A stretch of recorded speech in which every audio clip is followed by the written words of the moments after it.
O que acontece quando um par de calças decide processar alguém por 54 milhões de dólares? Ou quando um homem leva Deus ao tribunal e o Todo-Poderoso simplesmente não aparece para a audiência? Você tem o caos. Mas desse caos, às vezes, nascem leis. O sistema jurídico deveria ser uma fortaleza da lógica. Mas de vez em quando, um processo tão profundamente absurdo consegue romper as barreiras, forçando a sociedade a criar uma nova regra só para garantir que aquilo nunca mais se repita. Hoje vamos explorar os espetaculares casos criminais que deram origem às nossas leis mais absurdas. Para começar, temos que falar da Mona Lisa dos processos judiciais ridículos. O caso da calça de 54 milhões. Em 2005, um juiz americano chamado Roy Pearson levou uma de suas calças para uma lavanderia de bairro. Acontece que a lavanderia perdeu a calça dele. Uma pessoa normal ficaria irritada, certo? Pearson, que ironicamente era um juiz, decidiu que aquilo era uma ofensa digna de uma indenização que poderia financiar o programa espacial de um país pequeno. A lógica dele? A placa na vitrine que dizia satisfação garantida era, para ele, um contrato legal absoluto, que valia o PIB de uma pequena ilha. O processo se arrastou por anos, quase destruindo a família de imigrantes que era dona do negócio. No fim, Pearson perdeu o caso, mas a sua mesquinharia usada como arma se tornou uma vergonha nacional. O caso forçou o sistema a criar regras muito mais claras e rígidas contra processos frívolos, que é o nome chique para processos movidos por pura babaquice. Basicamente, foi criada uma nova regra que diz: não, você não pode processar alguém até a falência por causa de um par de calças perdidas.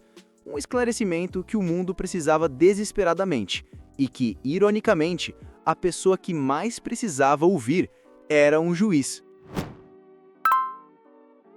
Em 2007, um senador do estado de Nebraska, nos Estados Unidos, decidiu mirar um pouco mais alto em seus alvos jurídicos.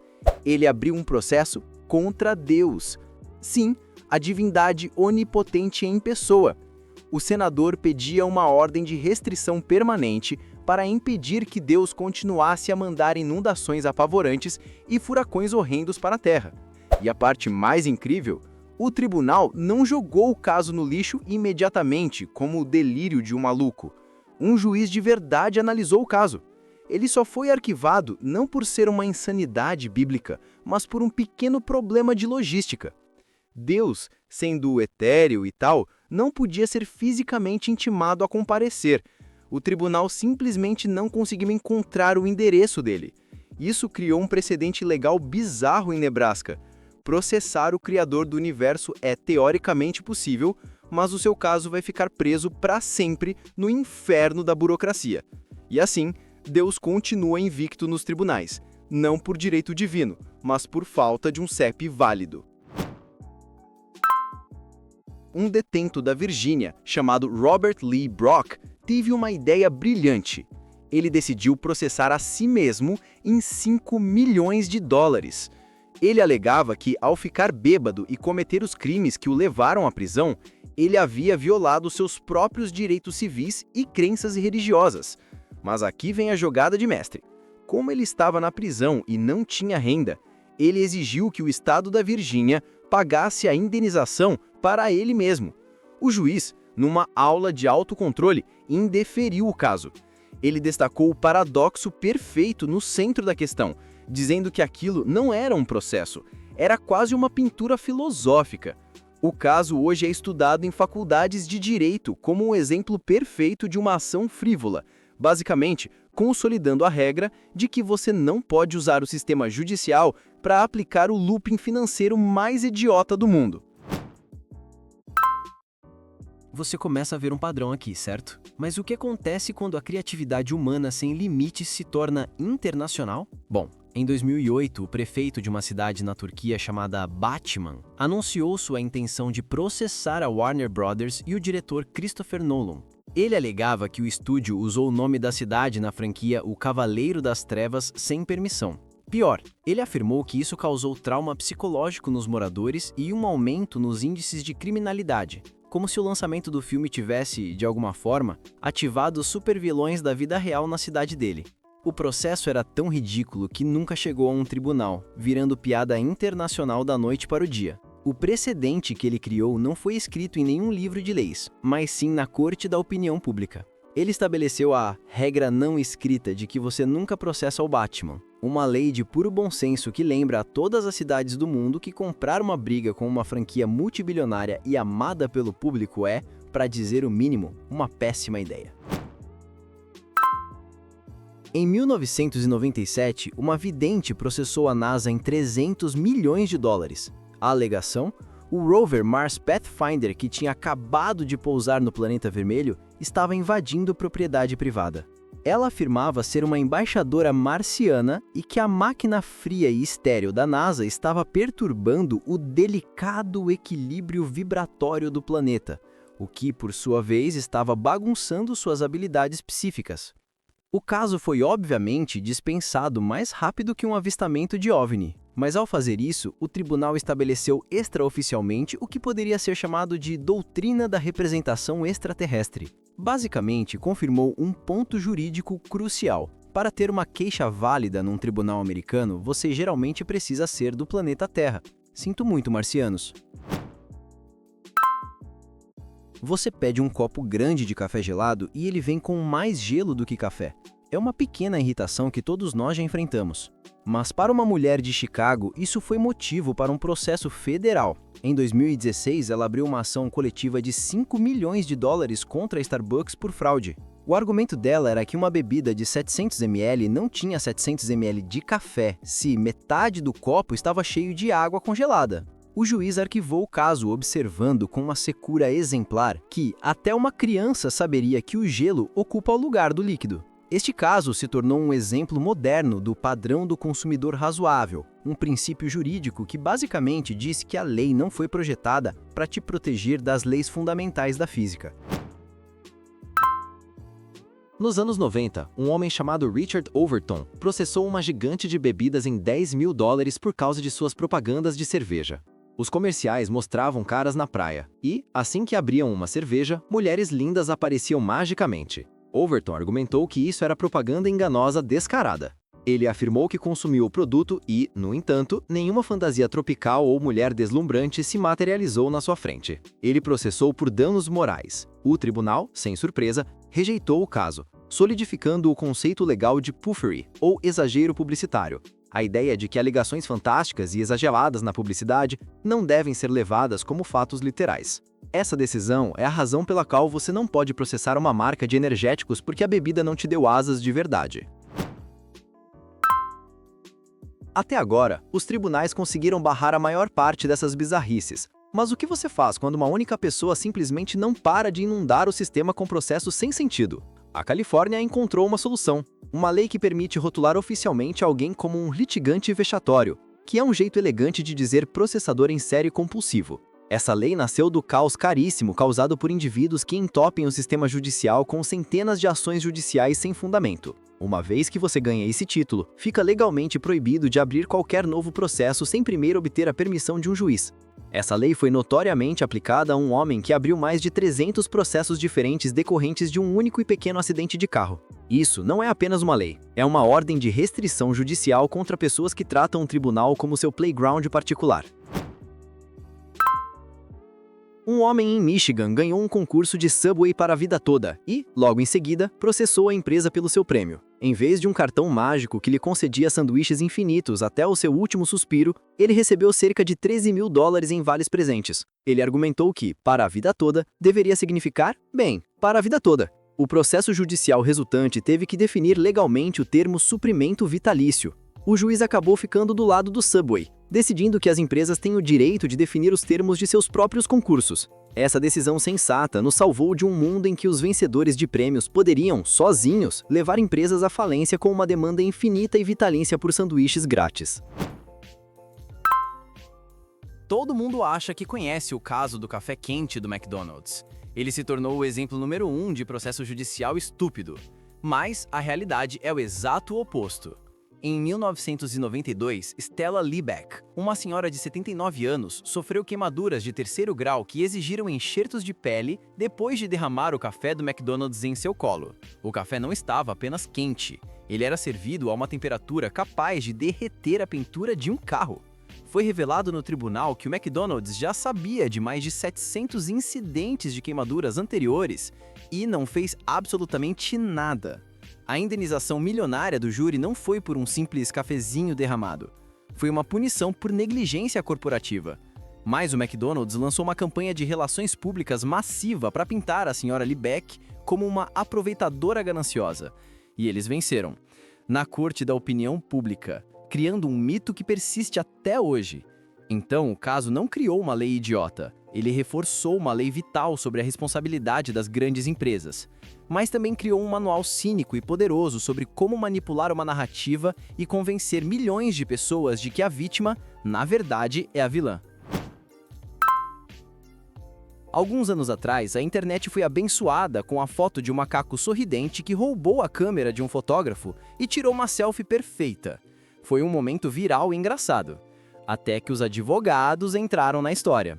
Um grupo de direitos dos animais processou o fotógrafo em nome do macaco, a quem eles batizaram de Naruto, alegando que o macaco era o dono dos direitos autorais de sua própria foto. Isso deu início a uma batalha legal bizarra que foi parar num tribunal federal. A questão central era alucinante. Um animal pode ser dono de propriedade intelectual? O tribunal finalmente decidiu que não. Um animal não pode processar por violação de direitos autorais. Mas o caso forçou o Escritório de Direitos Autorais dos Estados Unidos a atualizar oficialmente suas regras para declarar explicitamente que obras criadas por não-humanos, seja um macaco, um fantasma ou um ser divino, não são protegidas por lei. A selfie de um macaco literalmente reescreveu a política de direitos autorais dos Estados Unidos. Em 2006, um homem de Portland, Oregon, processou Michael Jordan e a Nike pela quantia impressionante de 832 milhões de dólares. O motivo? Ele se parecia demais com Michael Jordan. O homem alegava que a semelhança era tão forte que ele era constantemente assediado em público, o que lhe causava imensa dor emocional e prejuízo. Ele argumentou que não podia ir à academia, pegar um ônibus ou até mesmo ir à igreja sem ser confundido com a lenda do basquete. O processo acabou sendo retirado, mas não antes de se tornar motivo de piada em todo o mundo. Ele serve como um precedente jurídico crucial, embora hilário, que solidifica a ideia de que você não pode processar alguém por ter um rosto parecido com o seu. A sua própria aparência, ao que parece, não é uma marca registrada que você pode defender no tribunal.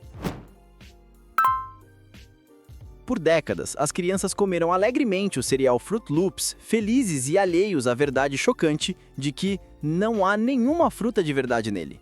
Essa revelação aparentemente foi demais para um homem da Califórnia que, em 2009, abriu uma ação coletiva contra Kellogg's por propaganda enganosa.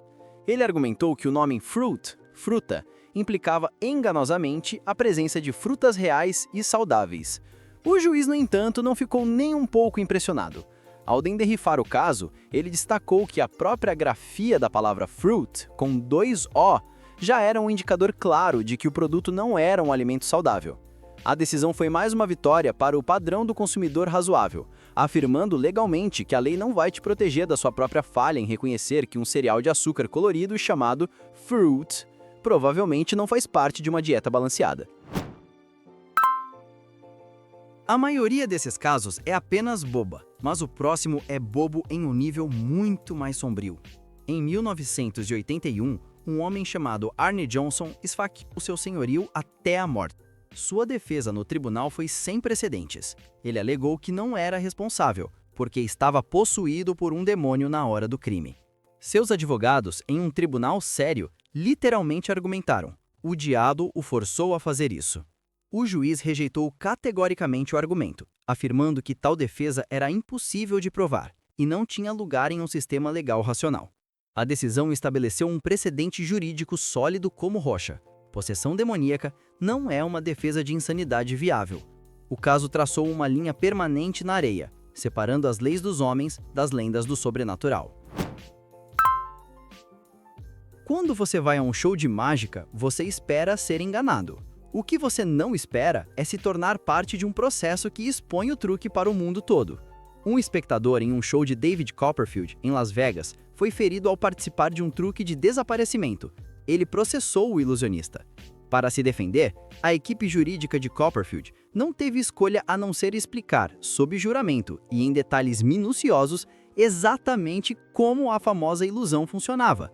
O mágico acabou ganhando o caso, mas a um custo enorme. O processo forçou o mundo da mágica a revelar um de seus segredos mais bem guardados, criando um precedente sobre a responsabilidade do artista, e ao mesmo tempo, matando para sempre um pedaço da magia que encantava a todos. Todos nós já culpamos nossos pais por alguma coisa, mas um homem de 28 anos de Nova York levou isso a um outro patamar. Ele processou seus pais em $200 mil por negligência na criação. Ele alegava que eles não o amaram o suficiente, não deram apoio emocional e foram os responsáveis por ele ser um adulto desempregado e infeliz. O tribunal indeferiu a ação tão rápido que mal deu tempo de anotar.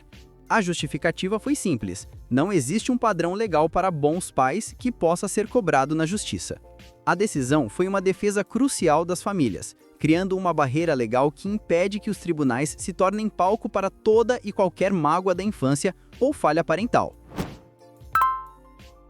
É uma coisa ficar irritado quando a previsão do tempo erra. Outra, bem diferente, é processar por causa disso. Uma mulher em Israel processou uma emissora de TV, depois que eles previram um dia de sol e choveu. Ela alegou que, baseada na previsão, se vestiu com roupas leves, saiu, pegou uma gripe, perdeu uma semana de trabalho e gastou dinheiro com remédios. A parte mais insana, ela ganhou. A emissora foi condenada a pagar a ela mais de $1.000 em um acordo. Embora tenha acontecido fora dos Estados Unidos, o caso se tornou um alerta global para a mídia.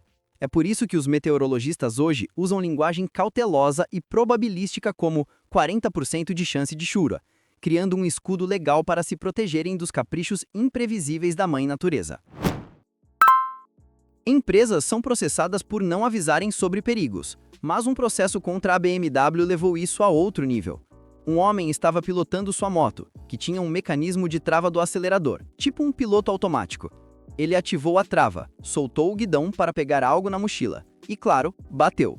Ele então processou a BMW, argumentando que a empresa falhou em avisá-lo que era uma má ideia soltar o guidão de uma motocicleta em movimento. O tribunal rejeitou o caso, mas ele é o exemplo perfeito do porquê nossos produtos hoje vêm com avisos ridiculamente claros, como a etiqueta em um ferro de passar que diz: "Não passe roupas enquanto estiver vestindo-as". Se você vai a uma casa mal-assombrada, você espera se assustar. Mas para uma mulher na Universal Studios, a experiência foi autêntica até demais. Durante um evento de Halloween, ela ficou tão apavorada com um personagem que pulou na sua frente que desmaiou, caiu e quebrou o pulso. Ela processou a Universal, alegando que a casa era assustadora demais e que eles não deveriam assustar os clientes a ponto de se machucarem.